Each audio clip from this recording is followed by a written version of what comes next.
हाय दोस्तों, कैसे हैं? अच्छे हैं ना आप लोग? ठीक है। अभी हम लोग भारतीय राज्य व्यवस्था के बारे में जानकारी प्राप्त कर रहे हैं, जिसमें आज हम लोग भारतीय संविधान के बारे में देखने वाले हैं। तो चलिए शुरू करते हैं भारतीय संविधान।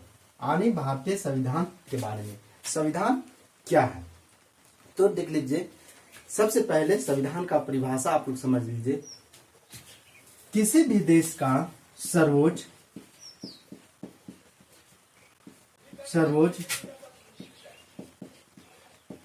प्राथमिक तथा आधारभूत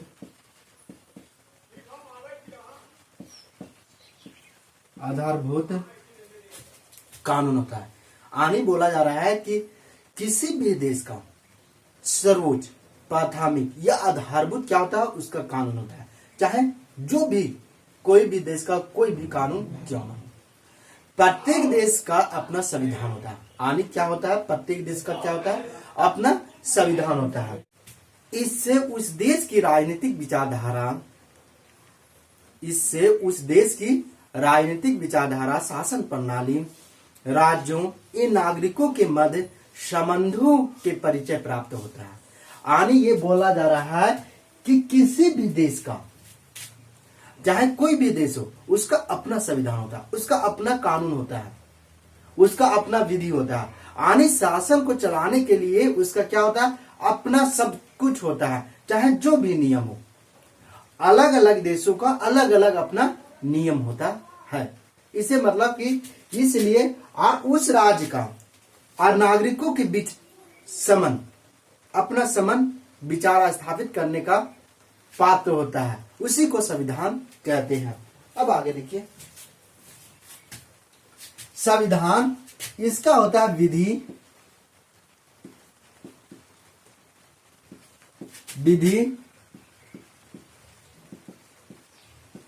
संबंधित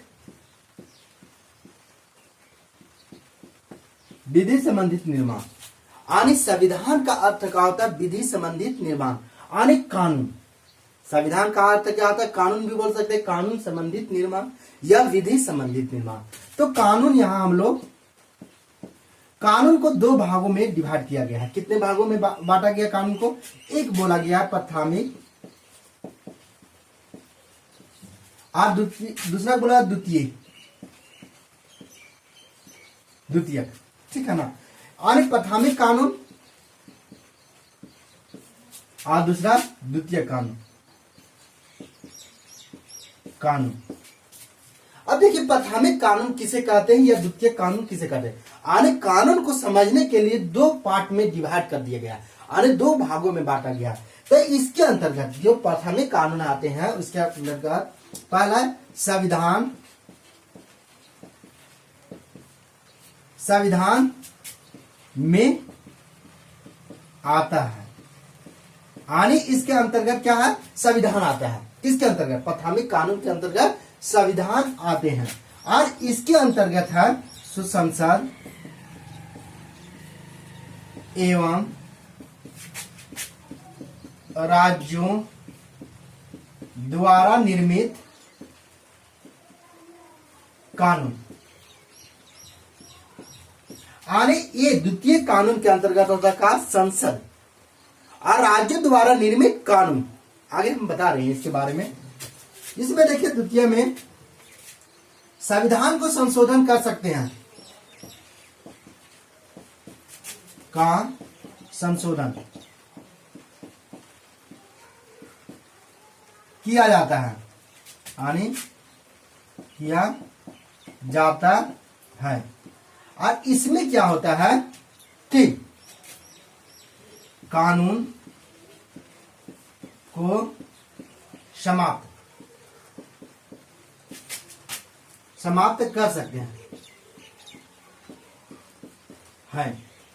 कानून को क्या कर सकते हैं, समाप्त कर सकते हैं। तीसरा देखिए,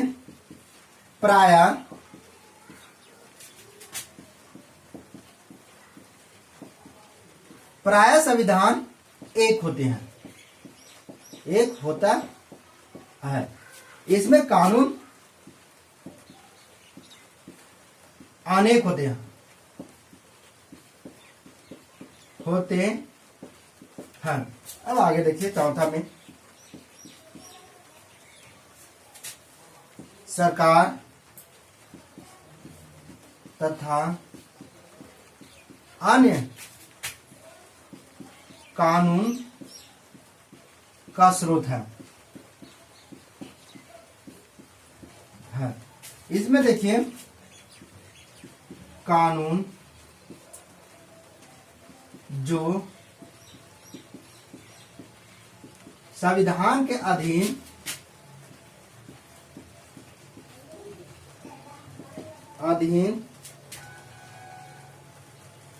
एवं निर्मित है, एवं संविधान द्वारा निर्मित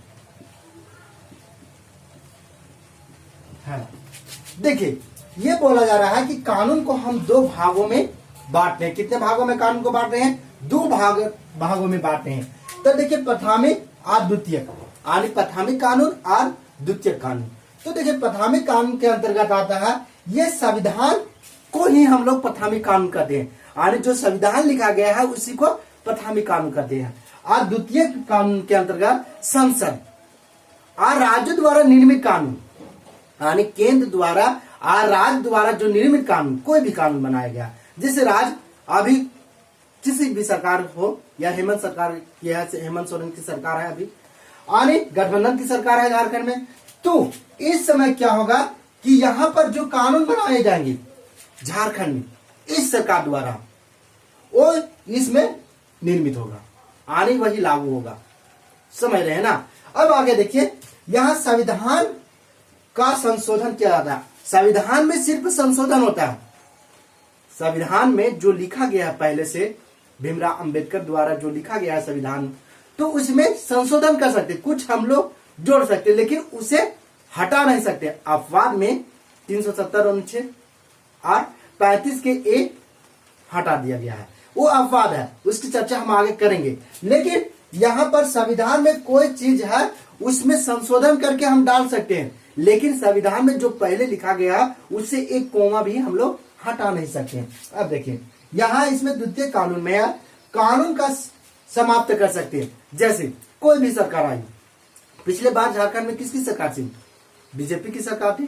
तो क्या हुआ कि वो जो दरोगा का एग्जाम था, तो उसमें क्या किया गया, जनरल का 26 वर्ष कर दिया गया, वो कानून बना दिया गया, यानी जनरल लोग को कितने भर सकते हैं? 26 वर्ष के जो है वही भर सकते हैं, यानी।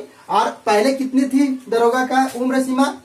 अधिकतम 33 वर्ष थी, लेकिन ये 26 वर्ष कर दिया। अब क्या है कि ये हेमंत सोरेन की सरकार आई, तो हो सकता है कि ये 33 वर्ष करे।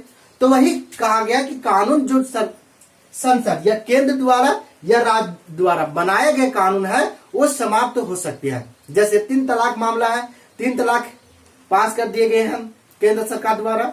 अब क्या है कि आगे चलकर कांग्रेस पार्टी की सरकार आ जाए आज 3 तलाक मामला को समाप्त कर दे। तो यही बोला गया कि अगर केंद्र और राज्य द्वारा जो कानून बनाए जाते हैं उसे समाप्त की जा सकती है, यानी समाप्त हम कर सकते हैं, समाप्त हो सकती है। लेकिन संविधान में जो है वो है अटल है, उसमें हम लोग समाप्त या कुछ हम लोग अपने मन से नहीं कर सकते हैं।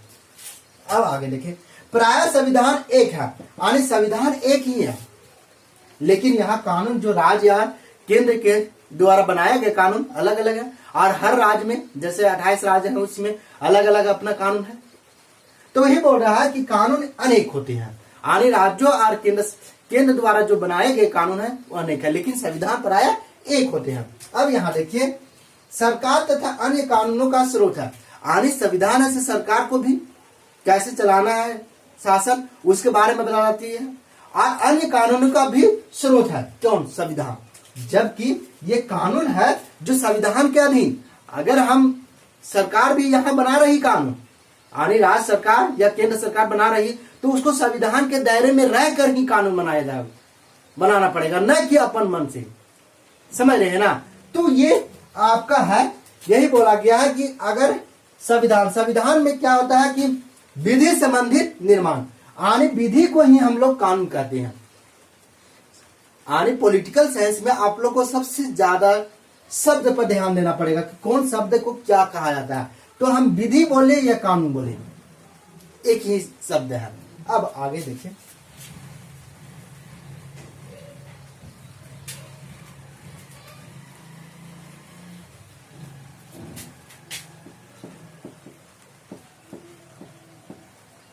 आधुनिक संविधान। आधुनिक संविधान का सर्वप्रथम विकास ब्रिटेन में हुआ था। पूछा गया है क्वेश्चन कि आधुनिक संविधान का सर्वप्रथम विकास कहां हुआ था? ब्रिटेन में हुआ था, जहां संवैधानिक सुधार, जहां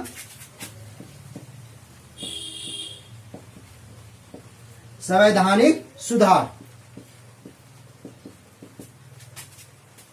जहां संवैधानिक सुधार अर्थात 1215 का मैग्ना कार्टा, 1688 का गौरवपूर्ण क्रांति,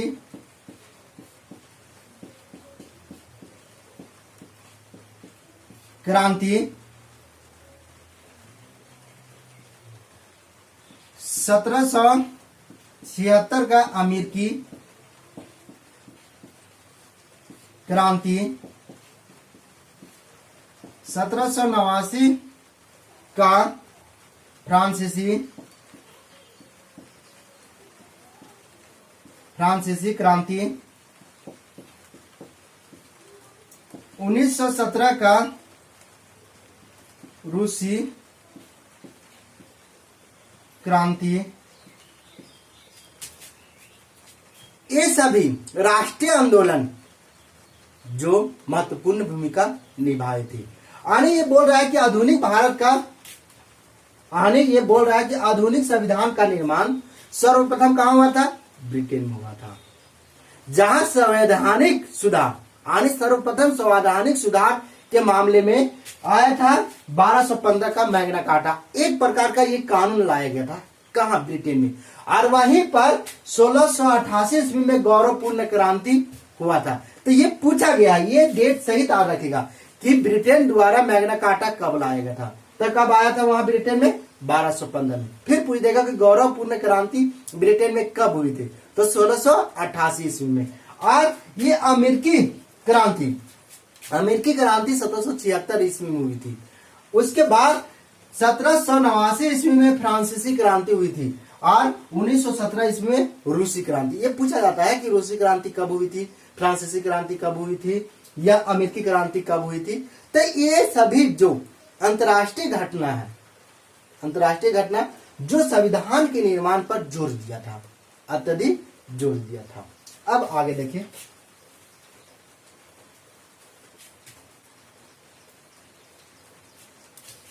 आधुनिक संविधान के विचारधारा के आधार पर निम्न भागों में बांटा गया। आधुनिक संविधान के विचारधारा के आधार पर या संविधान के विचारधारा के आधार पर निम्न भागों में बांटा गया है, जैसे लोकतंत्र, साम्यवाद,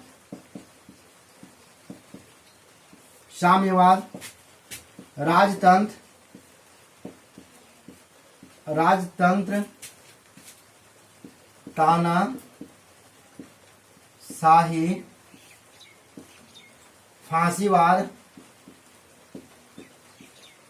फांसीवाद तथा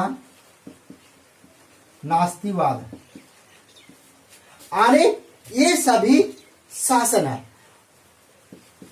अब देखिए लोकतंत्र के बारे में। वर्तमान समय में या आज के समय में पूरे विश्व में सबसे लोकप्रिय विचारधारा या शासन तंत्र लोकतंत्र है। सबसे लोकप्रिय विचारधारा क्या है? लोकतंत्र है। लोकतंत्र का सर्वप्रथम विकास कहाँ हुआ था? ब्रिटेन में हुआ था। और लोकतंत्र के जनक किन्हें कहा जाता है या पिता किन्हें कहा जाता है?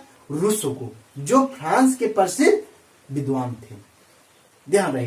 तो लोकतंत्र मतलब होता है प्रजा का, लोकतंत्र बोलिए या प्रजातंत्र बोलिए, प्रजातंत्र जनता का शासन। जनता जिसे चाहेगी उसे क्या करेगी? गद्दी पर बैठागी, और जिसे चाहेगी उसे नहीं बैठा सकती है। अभी कैसे? जैसे कि आप देखिए कि प्रधानमंत्री नरेंद्र मोदी है, तो उनको जनता चुनी है और 5 साल के लिए चुनी है। अब उनका तो शासनकाल 10 साल होगा, लेकिन 5 साल के लिए और इनको चांस दिया गया। अब जनता चाहेगी अगले बार की नहीं से हम नरेंद्र मोदी को प्रधानमंत्री नहीं रखेंगे तो दूसरे चुने जाएंगे। तो वही होता है कि इसमें लोकतंत्र में जनता का शासन, यानी जनता ही सब कुछ होती है। ध्यान रखिएगा, ये पॉलिटिकल साइंस में सिर्फ शब्द समझिए। अब देखिए साम्यवाद, कार्ल मार्क्स,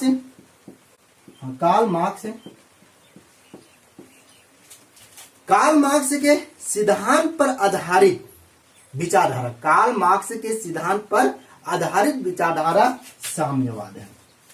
यानी ये कार्ल मार्क्स के सिद्धांत पर आधारित विचारधारा ये साम्यवाद है। ये पूछा गया है कि साम्यवाद किसके विचारधारा पर आधारित है, तो कार्ल मार्क्स की विचारधारा पर आधारित है।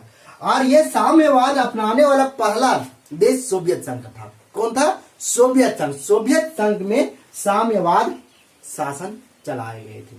समझ रहे हैं ना। अब देखिए ये तानाशाही विश्व में अनेक देशों में, जैसे अफ्रीका या एशिया महादेश में आज भी तानाशाही पद्धति लागू है। यानी आज भी तानाशाही पद्धति यानी शासन किया जा रहा है या विचारधारा के देश है। जैसे उत्तर कोरिया में कैसे है? तानाशाही शासन तंत्र चल रहा है, यानी वहां के लोग कहीं बाहर नहीं जा सकते हैं। तानाशाही मतलब होता है कि एक देश में, जैसे भारत देश है, और इसमें क्या है कि ये भारत देश न तो किसी पड़ोसी देश से संबंध रखे, न किसी जनता को बाहर जाने का एला हो, वैसी उसी को कहा जाता है तानाशाही। हम जो कर रहे हैं वही कीजिए आप, उसी को बोला जाता है तानाशाही। तब देखिए उत्तर कोरिया है, हाल फिलहाल में ऐसे ट्रम्प से तो कुछ वार्ता हुई थी, लेकिन वो भी वार्ता खत्म। और ये क्या हो रहा है कि अभी वहां पर क्या होगा? तानाशाही शासन है, यानी वहां की सरकार दूसरे सरकार से दूसरे देशों में जाने के लिए अलाउ नहीं है किसी भी जनता को। सिर्फ जो करना है से अपने ही आने देश में रहकर करना है। अब आगे देखिए फांसीवाद था जो इटली के मुसोलिनी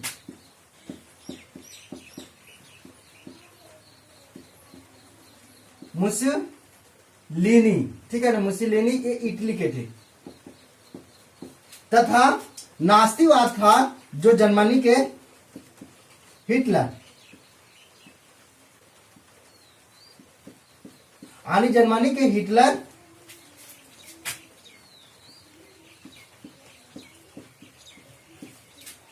नास्तिवाद कौन सी था? जर्मनी के हिटलर के विचारधारा था।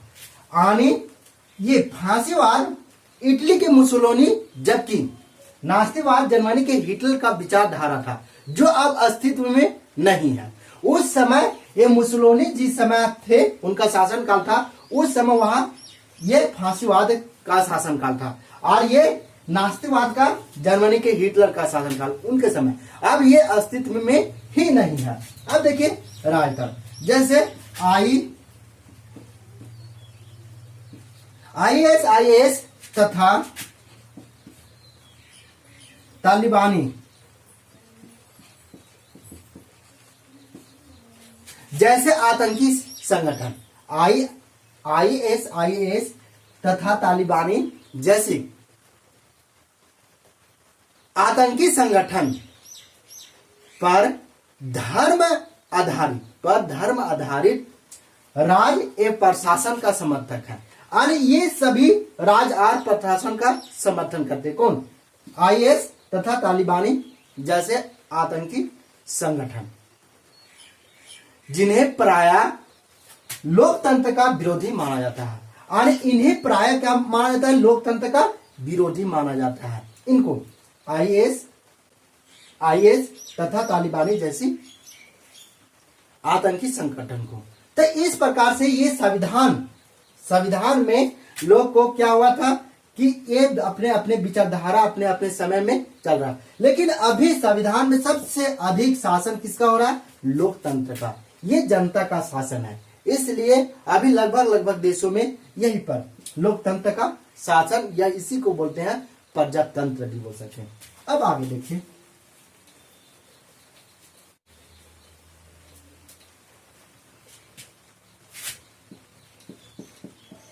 शासन प्रणाली एवं प्राकृतिक।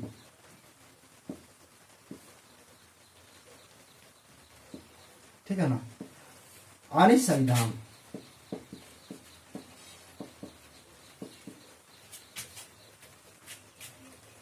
ब्रिटेन के पास अलिखित संविधान है। आणि ब्रिटेन के पास अलिखित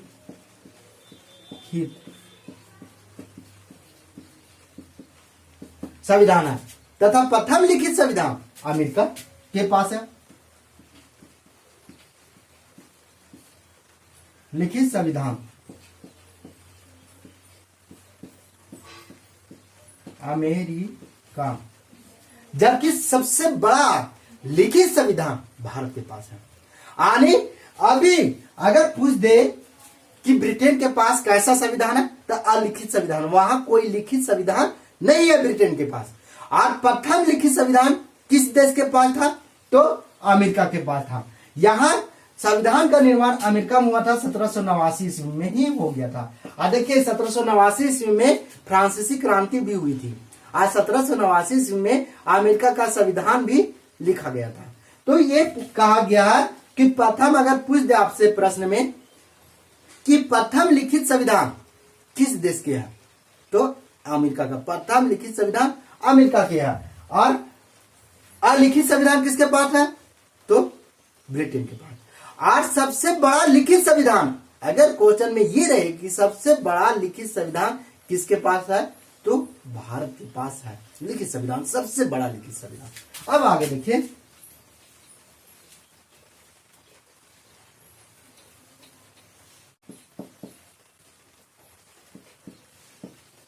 एकात्मक संविधान या संघात्मक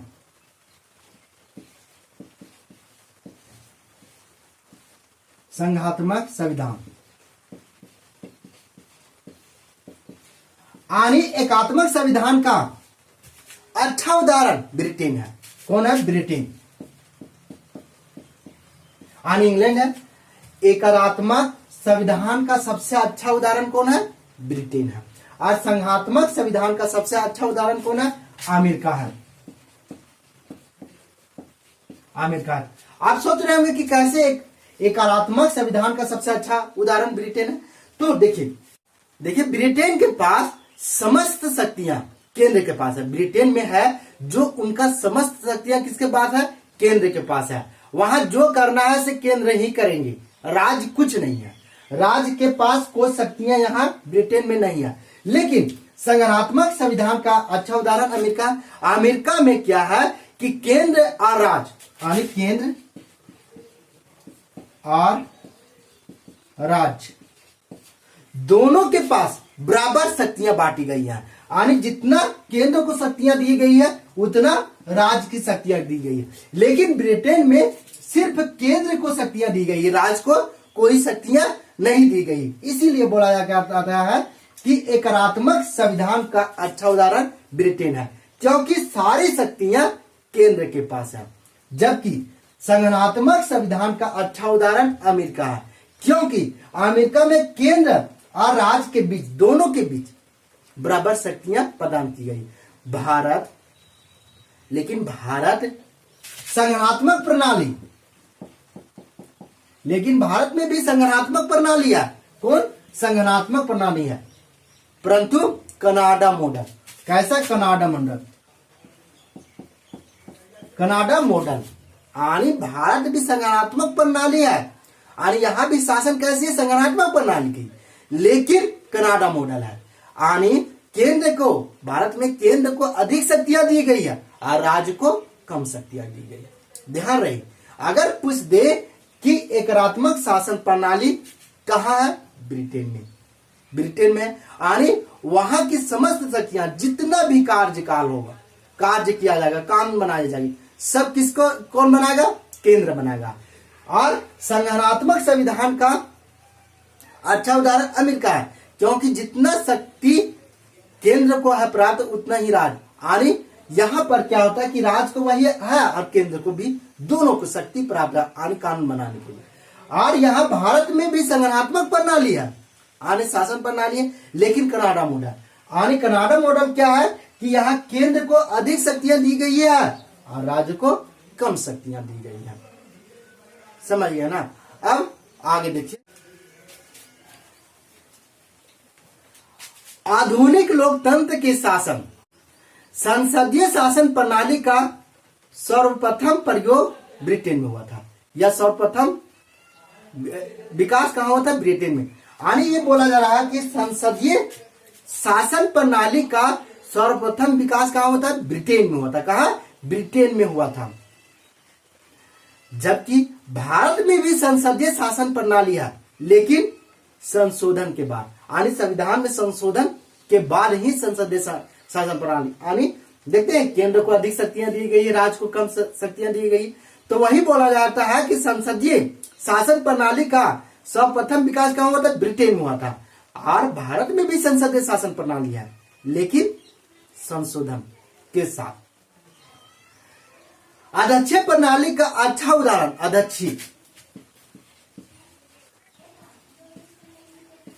अध्यक्षीय प्रणाली का अच्छा उदाहरण अमेरिका है, क्योंकि वहां एक राष्ट्र है, एक राष्ट्र तथा प्रत्यक्ष चुनाव, एक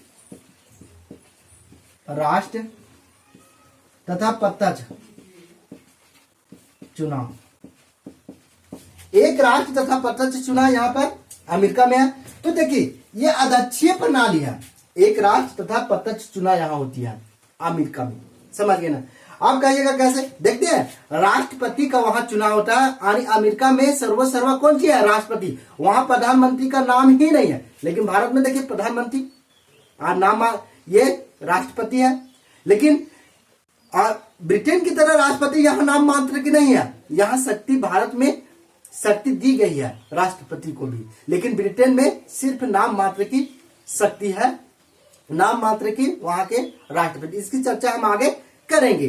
तो यहाँ पर देखिए, यहाँ पर क्या होता है? अध्यक्षीय प्रणाली में अमेरिका में पूरे, अगर चुनाव हो रही है राष्ट्रपति का, तो राज्य से ही चुनाव था, राज्य पूरे राज्य मिलकर और उसको चुनाव करते हैं, प्रत्यक्ष चुनाव था। लेकिन भारत में राष्ट्रपति का प्रत्यक्ष चुनाव नहीं होता है। अब आगे देखिए,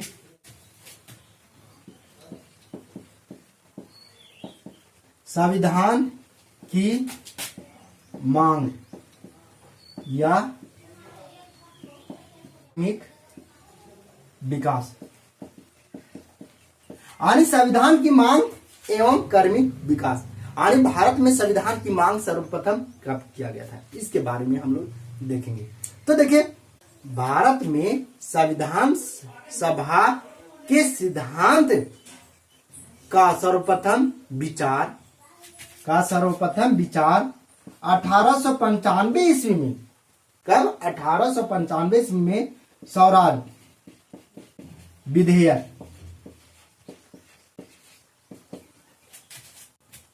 में लाया गया था, स्वराज विधेयक में लिखा गया था या मांग किया गया था, स्वराज विधेयक में मांग किया गया था, जो तिलक द्वारा लिखा गया था। यानी स्वराज विधेयक किसके द्वारा ये लाया गया था?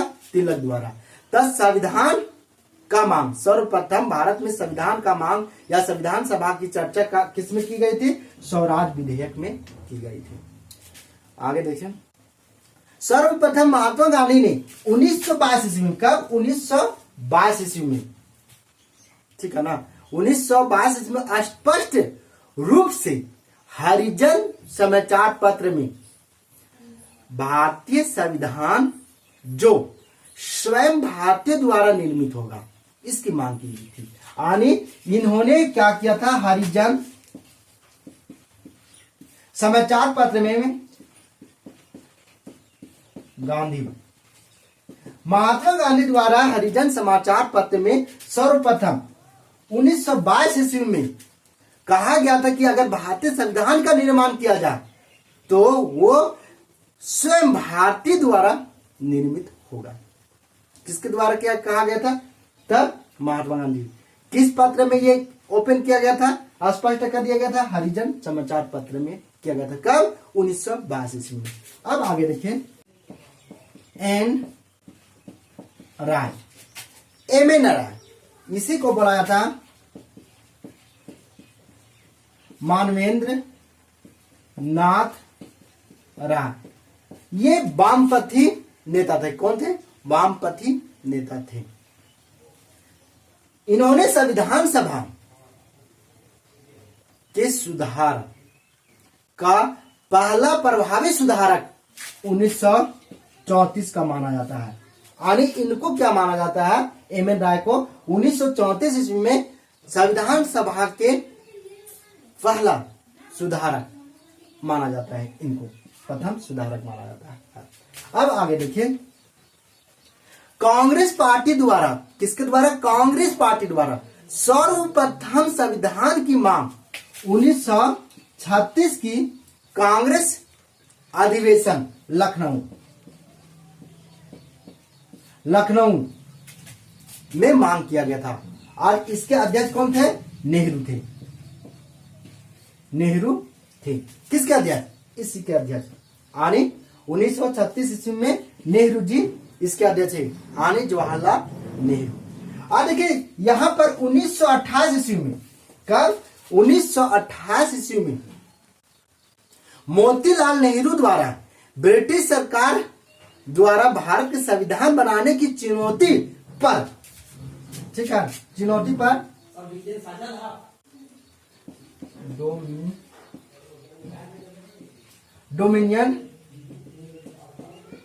डोमिनियन स्टेटस, यानी ये बोला गया कि 1928 ईस्वी में मोतीलाल नेहरू द्वारा, किनके द्वारा? मोतीलाल नेहरू द्वारा डोमिनियन स्टेटस, यानी कहा गया था कि ब्रिटिश सरकार थी वो चैलेंज की थी कि अगर हम अभी आजाद कर दे आपको भारत, तो आपका संविधान कैसे चलाएगा? आप संविधान तो आपको पहले लिख के दीजिए। तो उस पर ही मोतीलाल नेहरू द्वारा ये डोमिनियन स्टेट संविधान दिया गया था। लेकिन ये जीना द्वारा अमान्य कर दिया गया था। जीना इसको क्या कर दिए थे? अमान्य कर दिए थे, विरोध किए थे इसको। अब देखिए 1938 ईस्वी में, कब? 1938 ईस्वी में नेहरू बोले तो जवाहरलाल नेहरू ने संविधान की मांग वयस्क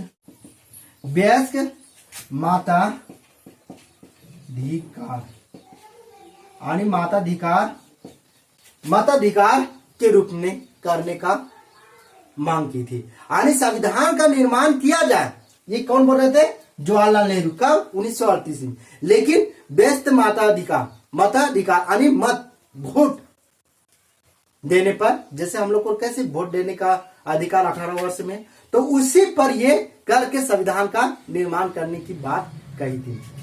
पहली बार अंग्रेजों ने 1940 ईस्वी में, पहली बार अंग्रेजों ने 1940 ईस्वी में अगस्त प्रस्ताव में, पहली बार अंग्रेजों ने 1940 ईस्वी में अगस्त प्रस्ताव में संविधान की मांग को माना था। और 1942 में क्रिप्स मिशन,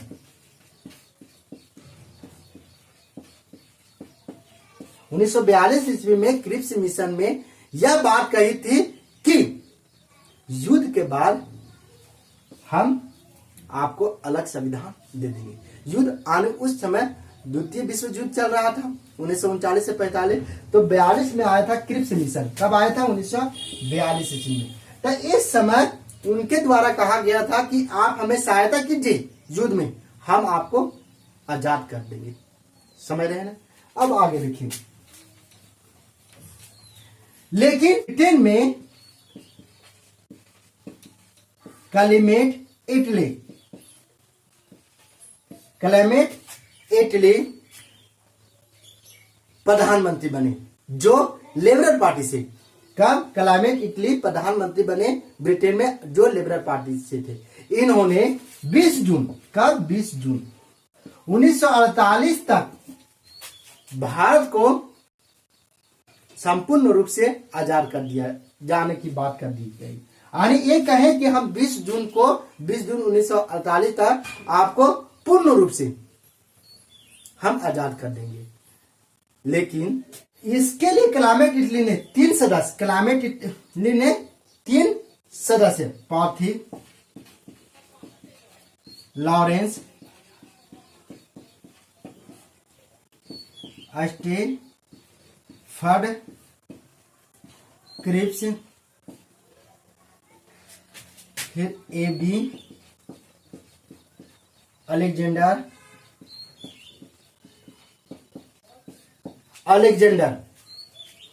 के साथ कैबिनेट मिशन